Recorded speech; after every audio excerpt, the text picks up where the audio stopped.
According to a large national survey, about 6% of adolescents admit to attempting suicide at least once in the past year. Among adolescents who identify as homosexual or bisexual, that number is 29%. Why the difference? The thought is that the stigma surrounding being a sexual minority is simply incredibly stressful. But would the legalization of same-sex marriage, by perhaps reducing that stigma, also reduce suicide rates? According to this study appearing in JAMA Pediatrics, the answer is a qualified yes.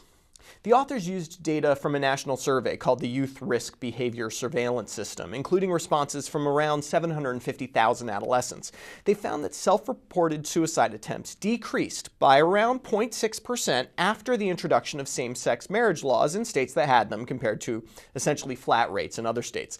Among adolescents who identify as sexual minorities, the rate decreased by 4%. We'll touch on what these numbers mean, but first, is self-reported suicide attempt a perfect marker of actual suicide attempts? Almost certainly not, but no one has been able to come up with a better marker at this point. Further, one could argue that we should be more interested in the actual suicide rate, which is not captured by these surveys for rather macabre reasons. But keep in mind that the single largest predictor of successful suicide is suicide attempt. Now, the authors didn't simply look at the year before and after legalization of same-sex marriage. They actually modeled the trends of suicide attempts on a state-by-state basis. You can see from this figure that attempted suicide rates prior to legalization were pretty flat on average, but on a state-to-state level there could still be important differences. What this analysis does then is compare the actual attempted suicide rate to a rate predicted by a linear model. This is an imperfect analysis, but probably better than just looking at raw numbers.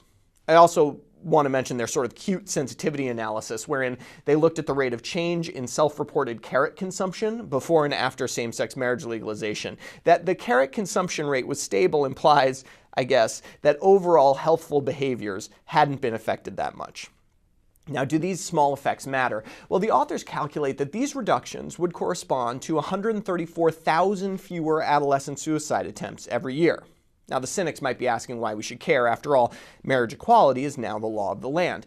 I think what this study shows us is how policy can have effects well beyond what was intended, effects we need to consider, discuss, and proactively monitor. If changing a few marriage laws can have an effect on adolescent suicide rates, an undertaking like the total revamping of the healthcare system is bound to have effects that are even less predictable.